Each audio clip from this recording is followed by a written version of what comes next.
Assalamualaikum warahmatullahi wabarakatuh. Bismillah, alhamdulillah, wassalatu wassalamu ala rasulillah Sayyidina Muhammad ibni Abdillah, amma ba'du. Anak-anakku sekalian, kelas 7 SMP IT Darul Quran yang Pak Mutakin banggakan, alhamdulillah pada pagi hari ini kita bertemu kembali dengan Pak Mutakin pada mata pelajaran Pendidikan Agama Islam dan Budi Pekerti, yang pada kali ini kita akan masuk pada bab yang ketiga, yaitu hidup tenang dengan kejujuran, amanah, dan istiqomah. Namun sebelumnya, mari kita membaca doa awal belajar bersama-sama. Semoga ilmu yang kita terima menjadi ilmu yang barokah dan bermanfaat. Amin ya rabbal alamin. Bismillahirrahmanirrahim. Raditu billahi rabba wa bil islami dina wa bi muhammadin nabiyyan wa rasula. Rabbi zidni ilma warzuqni fahma waj'alni min ibadika sholihin. Amin ya rabbal alamin. Baik anak-anak, Pak Mutakin harap kalian tetap semangat pada pagi hari ini dan jangan lupa tetap menjaga kesehatan dengan rajin mencuci tangan, memakai masker, dan juga menjaga jarak serta tidak keluar rumah kecuali ada hal-hal yang sangat penting. Terima kasih. Langsung saja kita mulai tentang materi yang pertama, yaitu jujur. Pengertiannya adalah, menurut bahasa, jujur berarti menyampaikan kebenaran. Sedangkan menurut istilah, jujur berarti menyatakan sesuatu sesuai dengan kenyataan yang sebenarnya, atau juga bisa diartikan kesesuaian antara pernyataan dengan apa yang sebenarnya terjadi. Jadi seseorang itu dikatakan jujur apabila dia menyampaikan suatu berita, suatu kebenaran, yaitu yang sesuai dengan kenyataan yang sebenarnya terjadi. Ya. Contohnya, mungkin kalian ketika di jalan atau kalian mendapat sebuah berita bahwasanya kemarin ketika hujan itu ada orang yang tersambar petir, naudzubillah ya, atau ada kecelakaan. Kemudian kalian ceritakan kepada temannya, oh kemarin itu ada peristiwa ini yang terjadi, kemudian korbannya ini. Nah, yang kalian ceritakan itu adalah sesuai dengan kenyataannya. Kenapa? Kalian mungkin melihat sendiri atau kalian diberitahu oleh orang yang benar-benar tahu. Nah, maka kalian pun disebut sebagai orang yang jujur. Tapi kalau peristiwa itu, berita itu kalian dapat dari internet, dari orang yang belum jelas, nah berarti kalian bisa dikatakan sebagai orang yang tidak jujur atau menyampaikan berita bohong atau yang disebut dengan hoax atau hoax. Nah, makanya anak-anak hati-hati, kalian yang suka bermain medsos ya, di Facebook mau nge-share apapun tolong diperhatikan. Itu kira-kira berita yang kalian share itu benar apa tidak, sumbernya terpercaya apa tidak. Jangan sampai kalian menjadi orang yang suka memberitakan suatu kebohongan kepada orang lain. Allah berfirman dalam Al-Quran, A'udzubillahi minasyaitonirrajim, wa la talbisul haqqa bil batil wa taqtumul haqqa wa antum ta'lamun. Dan janganlah kamu campur adukkan sesuatu yang benar dengan yang batil, dan janganlah kamu sembunyikan kebenaran itu sedangkan kamu mengetahui. Sekarang hikmah dan manfaat kejujuran. Apa sih manfaatnya orang yang berbuat jujur? Yang pertama, kejujuran itu akan mengantarkan kita ke surga. Loh, mengapa bisa?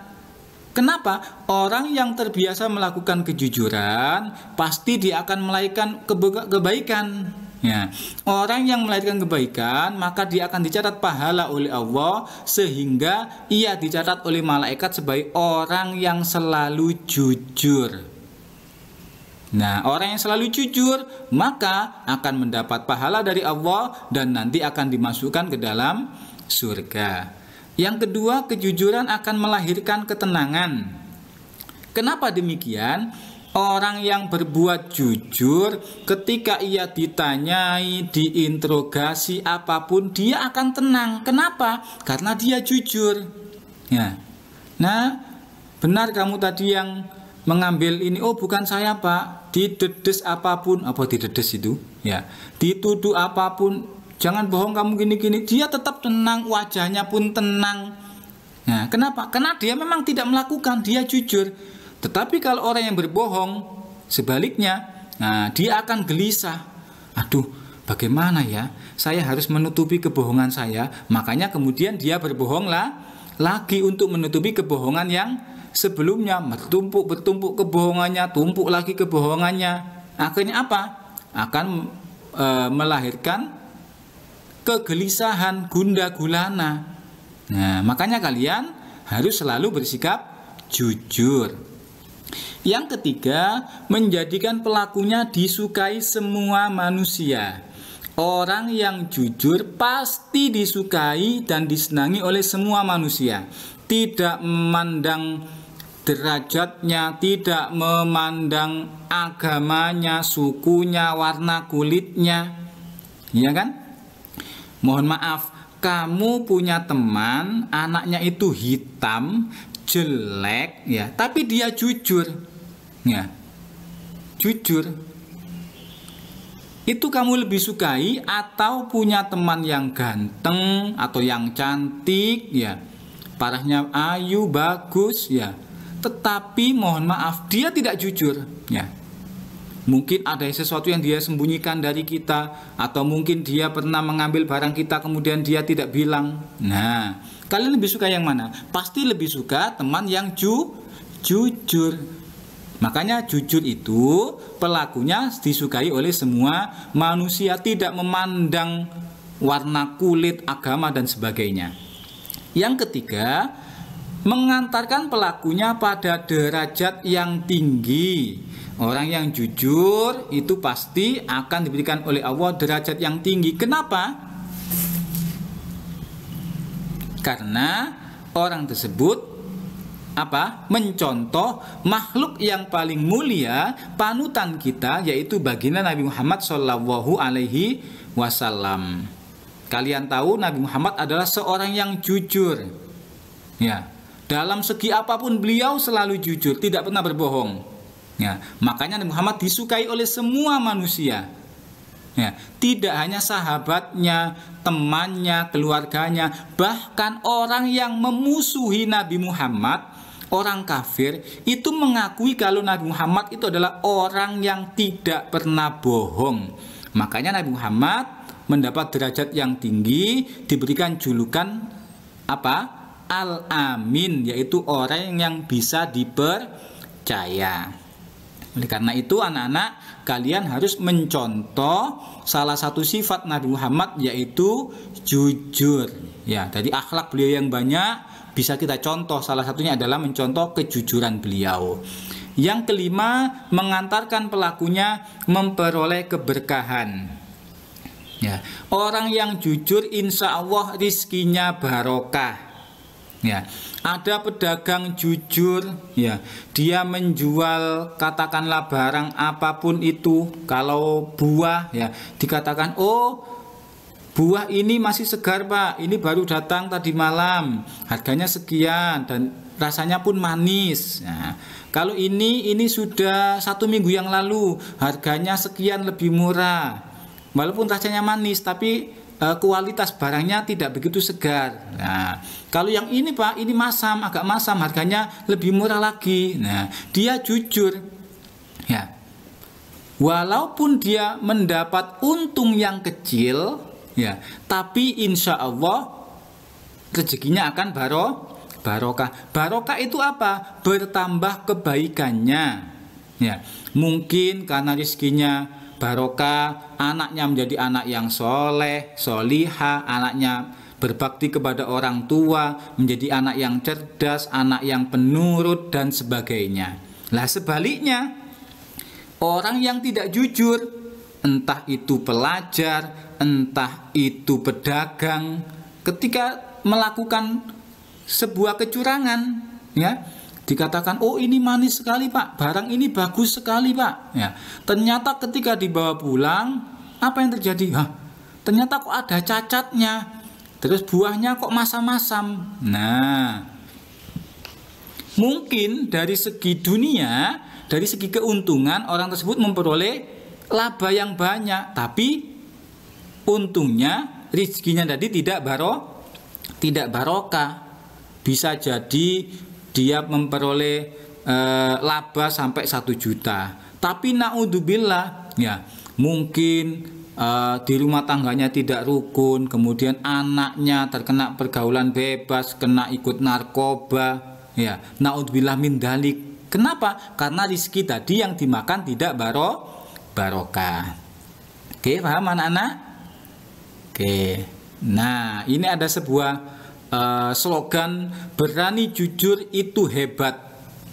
Ya, kenapa? Orang yang berani jujur, orang yang berani berkata dengan benar, itu merupakan orang yang sangat luar biasa, terutama pada zaman seperti sekarang ini. Jadi anak-anak ingat, kalian yang suka bermain HP, bermain media sosial apapun itu, ya, jangan sampai ketika menge-share berita, hindari berita-berita yang belum jelas sumbernya. Agar apa? Kalian tidak dicatat sebagai orang yang tukang bohong. Oke. Sekarang yang kedua, amanah, ya. Yang B, amanah. Apa itu amanah? Menurut bahasa, amanah adalah dapat dipercaya atau kepercayaan atau titipan. Sedangkan menurut istilah, amanah adalah melakukan sesuatu sesuai dengan pernyataan kesanggupan yang telah disampaikan sebelumnya. Ya, sebagaimana perintah berbuat amanah, ada hadis yang panjang sekali. Langsung saja Pak Mutakin bacakan artinya. Bahwasanya setiap kalian adalah pemimpin dan pasti akan dimintai pertanggungjawabannya. Ya, jadi setiap kita ada pemimpin dari yang mulai paling besar seorang presiden, pemimpin bawahnya lagi seorang gubernur, pemimpin bawahnya lagi seorang wali kota atau bupati, bawahnya lagi Pak Camat, Pak Lurah, kepala desa, hingga Pak RT, Pak RW, dan bahkan pemimpin keluarga, seorang ayah, ibu rumah tangga, ya, ayah atau ibu itu adalah pemimpin atas rumah tangganya, atas anak-anaknya, dan pasti akan dimintai pertanggungjawabannya. Dan yang terakhir, wa kullukum mas'ulun an ra'iyati. Ala fakullukum ra'in wa kullukum mas'ulun an ra'iyati. Kalian semua juga termasuk pemimpin. Memimpin siapa? Memimpin dirinya sendiri. Ya, dan pasti akan dimintai pertanggungjawaban. Kamu dulu dikasih rizki Allah, umur yang panjang, kamu gunakan untuk apa? Kamu diberikan nikmat sehat, kamu gunakan untuk apa? Oh, saya gunakan untuk mengaji setiap Ahad pagi, saya gunakan untuk belajar, saya gunakan untuk membantu orang tua. Nah, bagus sekali. Tapi kalau nikmat sehat, nikmat nikmat kalian diberikan kesehatan, nikmat diberikan panjang umur, kalian buat untuk maksiat, untuk perbuatan dosa, pasti nanti Allah akan marah dan kalian akan dimasukkan ke dalam neraka. Naudzubillah min dalik. Nah, sekarang pembagian amanah. Amanah dilihat dari segi sasarannya dibagi menjadi 3. Yang pertama, amanah terhadap Allah Subhanahu wa Ta'ala. Yang kedua, amanah terhadap sesama manusia. Dan yang ketiga, amanah terhadap diri sendiri. Contohnya amanah terhadap Allah itu seperti apa? Yaitu ketaatan akan segala perintah dan menjauhi larangannya. Berarti kalian melaksanakan sholat, berpuasa, menuntut ilmu, berbakti kepada orang tua, kemudian kalian menjauhi larangannya Allah, tidak minum minuman keras, tidak menjauhi narkoba, menjauhi perbuatan zina, menjauhi berbuat dosa, menjauhi berbuat tidak jujur. Nah, itu berarti amanah terhadap Allah Subhanahu wa Ta'ala, seperti itu contohnya. Yang amanah terhadap sesama manusia yaitu meliputi hak-hak sesama manusia. Misalnya kalian dititipi barang, dititipi apapun itu, ya, dipercaya menjadi pemimpin. Nah, itu berarti amanah terhadap sesama manusia. Dititipi barang kalian, tolong ya, saya selama 2 hari mau keluar kota, sampean dikasih kunci rumah. Ya. Apa yang dilakukan sebagai orang yang amanah, pasti dia akan menjaga amanah tersebut. Setiap hari, ya, mungkin sore hari dia buka rumahnya, dinyalakan lampunya, kemudian pagi hari dimatikan lampunya, mungkin ada tumbuhan yang perlu disiram, ia siram, ada hewan peliharaan yang perlu dikasih makan. Nah, ketika orangnya yang menitipi tadi balik 2 hari, ya, melihat rumahnya bersih, kemudian tanamannya terawat, hewannya terawat, apa yang dia katakan? Oh, terima kasih sekali ya Allah, saya sangat percaya kepada sampean termasuk orang yang amanah. Nah, tetapi kalau dititipi barang kemudian ketika diambil, aduh, barang sampean tadi rusak gini-gini, ya, kenapa? Karena dia tidak menjaga amanah, maka tidak dipercaya oleh orang lain. Sekarang yang ketiga, amanah terhadap diri sendiri, contohnya adalah memelihara dan menggunakan segenap kemampuan yang dimiliki untuk menjaga kelangsungan hidup dan kebahagiaan diri. Seperti apa? Menjaga kesehatan. Nah, menjaga kesehatan ini apa? Tidak hanya kita memakan makanan yang sehat dan bergizi, kita juga menjaga kesehatan dengan makan makanan yang halal, makanan sesuai porsinya. Ya. Kalian punya sakit mah, tapi suka makan pedas. Nah, berarti kalian tidak amanah terhadap diri sendiri. Saya kalau suka makan pedas itu senang sekali, tapi biasanya perut saya sakit, saya mules. Nah, maka hindari. Ya, itu makanan yang halal saja, apalagi makanan yang haram. Tidak minum minuman keras yang berbahaya, tidak mengkonsumsi narkoba dan sebagainya. Itu adalah bentuk amanah terhadap diri sendiri. Demikian materi kita pada pagi hari ini. Semoga menjadi ilmu yang bermanfaat. Anak-anak, kalau ada yang perlu ditanyakan, silakan ditanyakan di grup WhatsApp. Dan dari Pak Mutakin saya ucapkan subhanakallahumma wa bihamdika asyhadu alla ilaha illa anta astaghfiruka wa atubu ilaik wallahul muwafiq ila aqwamit thoriq. Wassalamualaikum warahmatullahi wabarakatuh.